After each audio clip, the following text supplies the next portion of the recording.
آداب عرض ناظرین، ایک جیتی خبرنامے میں آپ کا خیر مقدم ہے۔ آپ دیکھ رہے ہیں ایک جیتی خبرنامہ، میزبان رؤوف اعظمی کے ساتھ۔ اگر آپ ہمارے چینل کو سبسکرائب نہ کریں ہوں تو فوری سبسکرائب کر لیں۔ تازہ ترین خبروں کے لیے، تازہ ترین تبصروں کے لیے دیکھتے رہیں ایک جیتی خبرنامہ، میزبان رؤوف اعظمی کے ساتھ۔ بے باک، بے خوف، بے لاک، آپ کی آواز، ایک جیتی خبرنامہ۔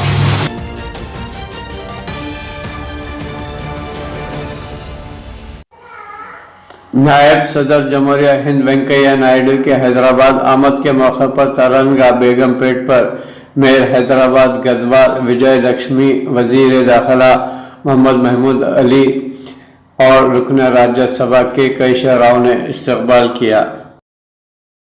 ریاست تلنگانہ میں اسکولی طلباء کے لیے کووڈ-19 ٹیسٹ لازم نہیں۔ سردی، کھانسی اور بخار جیسی علامت پر گھروں تک محدود رہنے کا مشورہ۔ محکمہ ثانوی تعلیم نے آج اس بات کی وضاحت کی کہ اسکول آنے والے طلباء کے لیے کووڈ-19 ٹیسٹ لازمی نہیں ہوگا، تاہم طلباء، اساتذہ اور عملے کو اگر کھانسی، سردی، بخار ہو یا اس کی علامات پائی جاتی ہوں تو وہ اپنے گھروں پر ہی رہنے کو ترجیح دیں تا وقتیا وہ اس کی صورتحال سے باہر نہ ہو جائیں، صحت مند نہ ہو جاتے ہوں۔ اس کے ساتھ ساتھ انہیں احتیاطی طور پر اپنا ٹیسٹ بھی اس دوران کرانا ہوگا۔ حفظان رہنمایانہ خطوط پر عمل کرتے ہوئے اپنی صحت کا خیال رکھنا ضروری ہے۔ محکمہ ثانوی تعلیم کی جانب سے اسکول کی کشادگی کے سلسلے میں جاری کردہ ایک مراسلے میں یہ بات کہی گئی ہے۔ وہیں اسکول انتظامیہ کو اس بات کی ہدایت دی گئی ہے کہ وہ اسکولوں میں ہینڈ سینیٹائزر اور ہینڈ واش کی سہولت فراہم کرے۔ اس کے ساتھ ساتھ صابن اور پانی کا بھی اسکولوں میں انتظام کرے۔ انہیں اس بات کی بھی ہدایت دی گئی وہ محفوظ پینے کے پانی کی فراہمی اور بیت الخلاء کی سہولیات کے علاوہ صفائی جیسے اقدامات پر توجہ مرکوز کرے۔ حفظان صحت کے رہنمایانہ خطوط، کووڈ-19 کے رہنمایانہ خطوط پر عمل کرے۔ طلباء، اساتذہ اور عملے کو چاہیے کہ وہ فیس ماسک کا استعمال کریں جیسے پہلے اسے لازمی قرار دیا گیا ہے۔ اس کے ساتھ ساتھ کلاس رومز میں جسمانی فاصلہ اختیار کیا جائے۔ خواجہ معین الدین چشتی ہندالولی اجمیری کی عرس تقاریب کا آغاز۔ ناظرین، اجمیر راجستھان میں اجمیر کے صوفی سنت خواجہ معین الدین چشتی کے 890 سالانہ عرس کے لیے کل رات رجب مہینے کا چاند نظر آنے کے بعد آج رات سے عرس باقاعدہ شروع ہو جائے گا۔ چاند نظر آنے پر خدمت کے بعد بند کیا گیا جنتی دروازہ آج صبح پھر کھول دیا گیا۔ خادموں کی تنظیم انجمن سید زادگان نے عرس سے کنوینر سید مصابر نے یہ اطلاع دیتے ہوئے بتایا کہ شام روشنی کے بعد خواجہ معین الدین چشتی کے درگاہ کے پچھلے پہاڑ پر واقع پیر صاحب کی پہاڑی سے توپ داغ کر شادیانے اور نگاڑے بجا کر عرس کے آغاز کی منادی کی جائے گی اور اسی کے ساتھ عرس کی مذہبی کمیٹی بھی شروع ہو جائیں گے۔ انہوں نے بتایا کہ رات 11 بجے عرس کی پہلی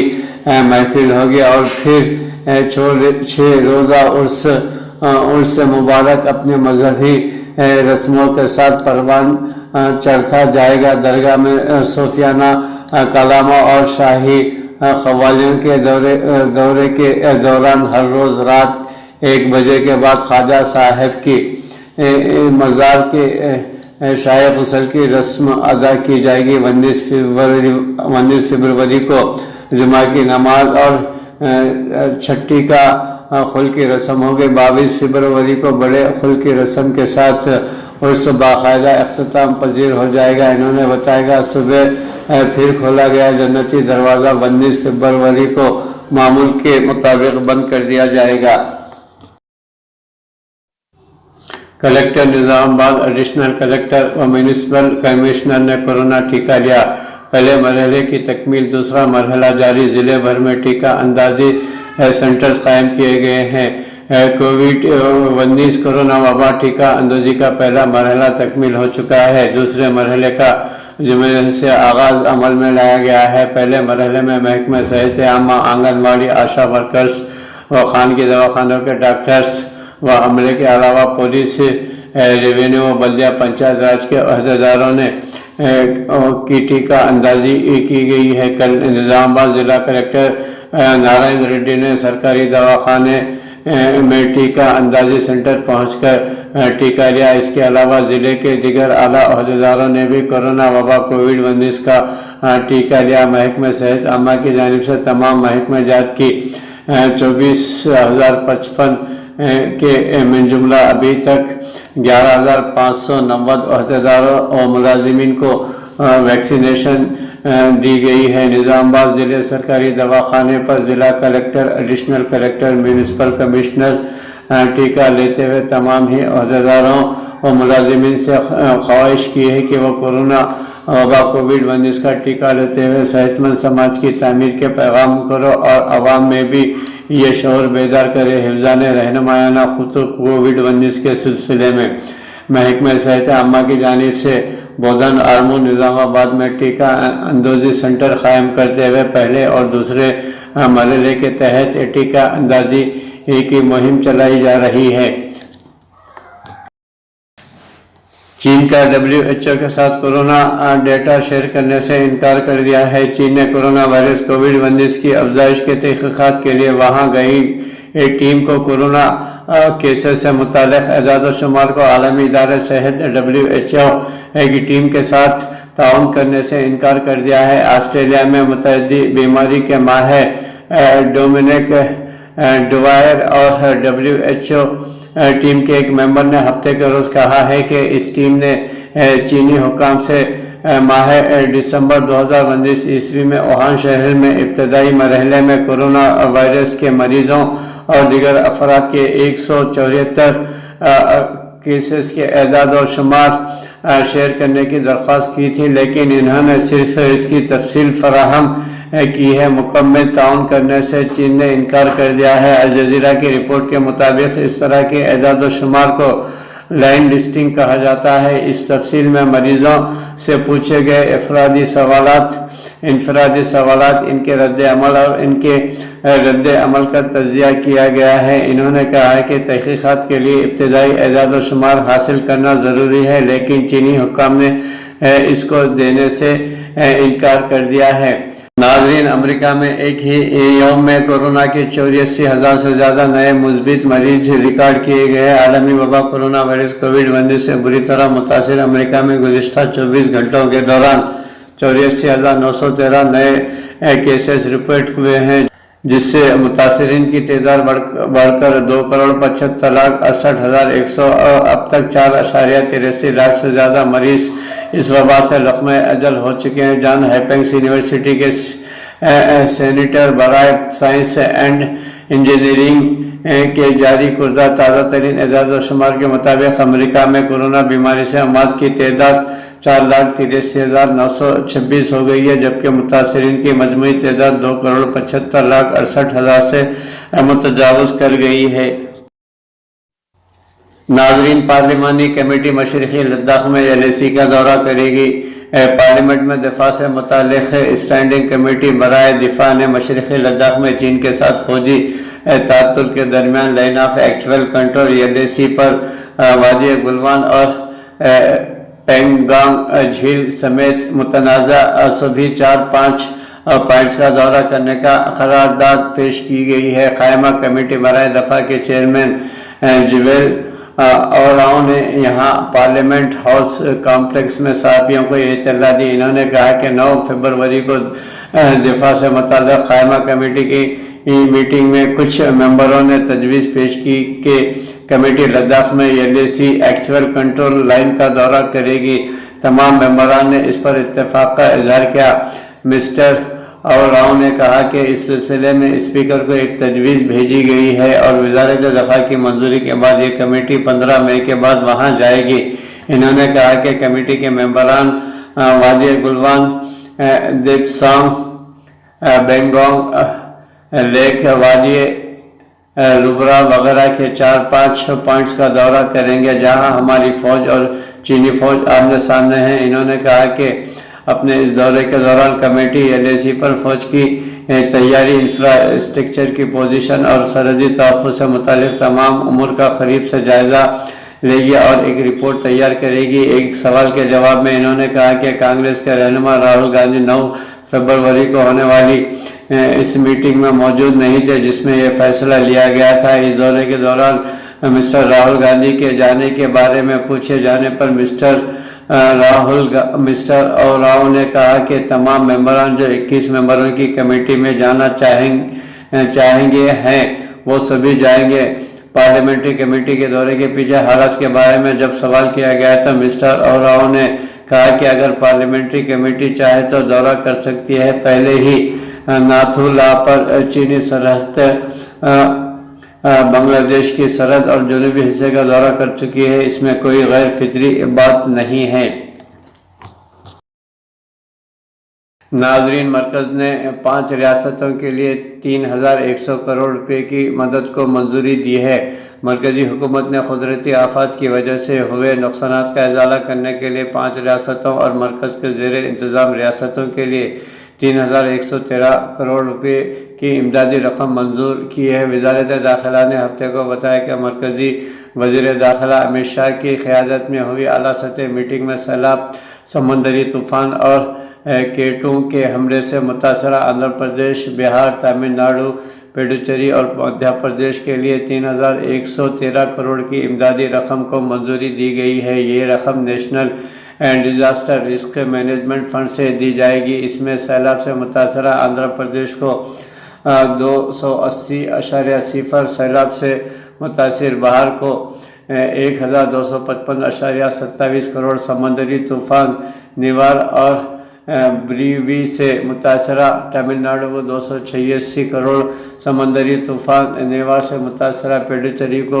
9.91 کروڑ، کیٹوں کے فصلوں پر حملے سے متاثر مدھیہ پردیش کو 1280 کروڑ روپے کی رقم دی جائے گی۔ اس میں ریاست تلنگانہ میں ہوئی تباہی کے سبب جو نقصانات ہوئے اس کے لیے تلنگانہ کو کسی بھی قسم کی اس میں امداد نہیں دی گئی ہے۔ مرکزی حکومت نے ان ریاستوں میں نقصان کا اندازہ لگانے کے لیے بھیجی گئی مرکزی ٹیموں کی رپورٹوں کی بنیاد پر یہ رقم منظور کی ہے۔ مالی سال 2020-21 کے دوران مرکزی حکومت نے 28 ریاستوں کو state disaster risk management fund سے 19,036.43 کروڑ اور national disaster risk management fund سے 11 ریاستوں کو 4,409.71 روپے کی رقم جاری کی ہے۔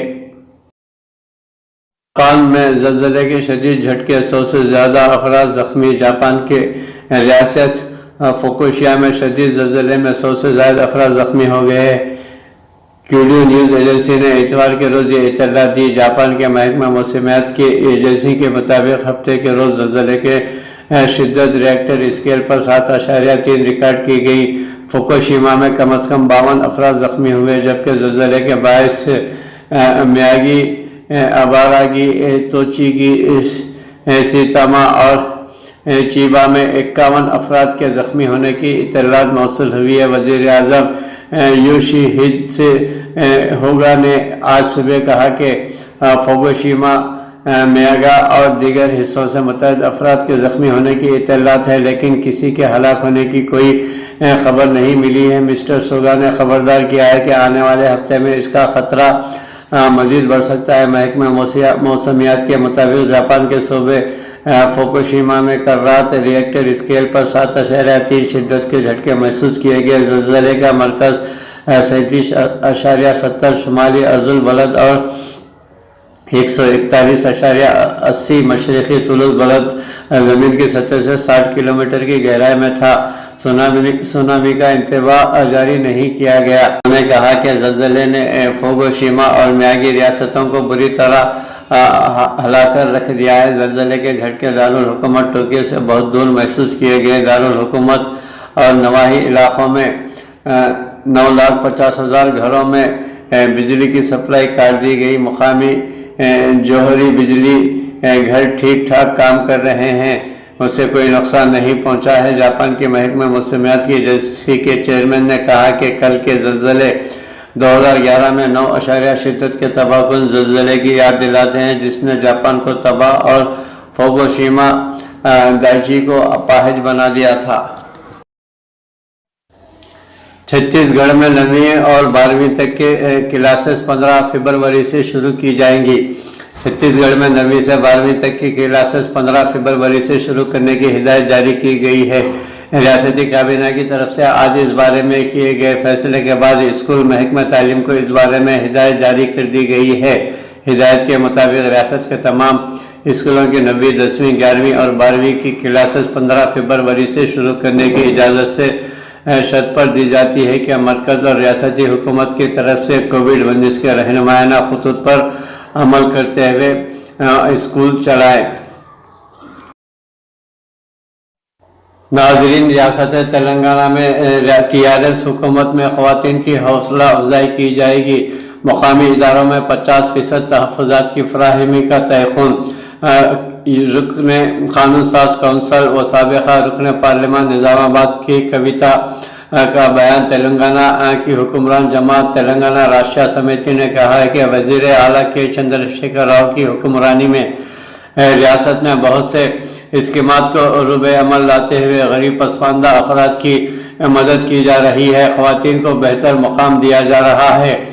پارٹی سیاست میں خواتین کو موقع فراہم کرتے ہوئے ان کو آگے بڑھانے کی سمت کام کر رہی ہے۔ پارٹی کے سرکاری ٹویٹر ہینڈل کی جانب سے اس خصوص میں ٹویٹ کیا گیا، جس کو تلنگانہ جاگرتی تنظیم کے صدر وزیر اعلیٰ کے چندر شیکھر راؤ کی دفتر کی کویتا نے ری ٹویٹ کرتے ہوئے کیا۔ اس ٹویٹ میں کہا گیا ہے کہ ادارہ جات مقامی میں خواتین کو وزیر اعلیٰ نے 50% تحفظات دیا ہے، مگر greater Hyderabad municipal corporation GHMC میں میئر اور ڈپٹی میئر حیدرآباد خواتین کو بنایا گیا ہے۔ ریاست بھر میں مارکیٹ کمیٹیوں میں خواتین کو 35% ریزرویشن فراہم کیا گیا ہے۔ سیاست میں خواتین کو مواقع فراہم کرتے ہوئے ان کی ترقی کے لیے TRS حکومت اقدامات کر رہی ہے۔ ناظرین، ملک بھر میں کورونا ویکسینیشن کا آغاز ہو چکا ہے، وہیں پر ویکسینیشن کے بعد ڈاکٹروں کو کورونا پازیٹیو پائے گئے۔ ناظرین، شملہ ہماچل پردیش میں کورونا کا پہلا ٹیکہ لینے کے بعد بھی یہاں کے Indira Gandhi medical college IGMC دواخانے کے 3 ڈاکٹروں کو کورونا پازیٹیو پائے گئے ہیں۔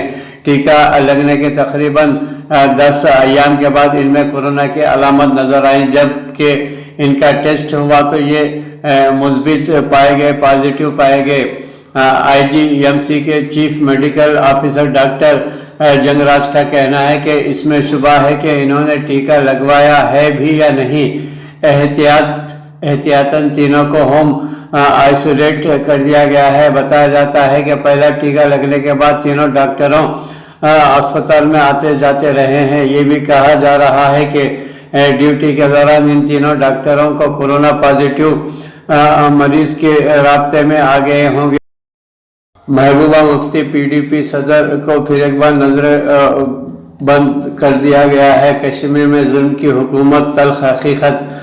PDP صدر سابقہ وزیر اعلیٰ محبوبہ مفتی کو ہفتے کے روز مبینہ طور پر پھر ایک بار خانہ نظر بند کر دیا گیا ہے۔ محبوبہ مفتی نے کہا ہے کہ مجھے اطہر مشتاق کے اہل خانہ سے ملنے سے روکنے کے لیے خانہ نظر بند کر دیا گیا ہے۔ انہوں نے اپنے ایک ٹویٹ میں کہا ہے کہ مجھے اطہر مشتاق جنہیں ایک مبینہ فرضی انکاؤنٹر میں مارا گیا کہ اہل خانہ سے ملنے سے باز رکھنے کے لیے حسب معمول خانہ نظر بند رکھا گیا ہے۔ اطہر کے والد پر اپنے بیٹے کی لاش مانگنے پر UAPA کے تحت مقدمہ درج کیا گیا ہے۔ یہی وہ نارملسی ہے جو حکومت ہند کشمیر کا دورہ کرنے والی یورپی یونین کے وفد کو دکھانا چاہتی ہے۔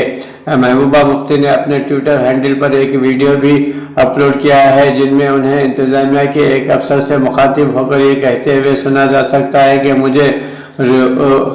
مجھے روز کیوں روکا جاتا ہے، مجھے جب بھی کہیں جانا ہوتا ہے تو جانے نہیں دیا جاتا، آج یہاں جانا تھا تو ایک تو اس بیچارے کے بچے کو مار دیا گیا اور اوپر سے اس کی لاش بھی نہیں دی جا رہی ہے اور اس کے خلاف مقدمات درج کیے جاتے ہیں۔ ویڈیو میں موصوفہ کہتی ہے کہ مجھے کیوں نہیں جانے دیا جا رہا ہے، میں کیا کوئی قیدی ہوں، کوئی مجرم ہوں؟ مجھے وہ حکم نامہ دکھائیے جس کے تحت مجھے خانہ نظر بند کر دیا گیا ہے۔ آپ یورپی یونین کے وفد جو یہاں آنے والے ہیں کی سیکیورٹی کیسے ممکن بنا سکتے ہیں جب آپ یہاں کے رہنے والوں کو سیکیورٹی فراہم نہیں کر پاتے؟ ویڈیو میں محبوبہ مفتی کے سوالوں کے جواب میں انتظامیہ کے افسر کو یہ کہتے ہوئے سنا گیا ہے کہ میں ضلع انتظامیہ سے آیا ہوں، میں تحصیلدار ہوں، سیکیورٹی پرابلم ہے جس کی وجہ سے آپ کو روکا جا رہا ہے۔ قابل عظیم وہ اپنے ایک ٹویٹ میں کہتی ہے کہ کشمیر میں ظلم کی حکومت ہے، وہ تلخ حقیقت ہے جس کو حکومت ہند ملک کی باقی حصوں سے چھپانا چاہتی ہے۔ ایک 16 سالہ لڑکے کو مارا جاتا ہے اور اس کو عزلت میں دفن کر کے اہل خانہ کو آخری رسومات انجام دینے کے حق سے محروم بھی کیا جاتا ہے۔ کیا یہ انصاف ہے؟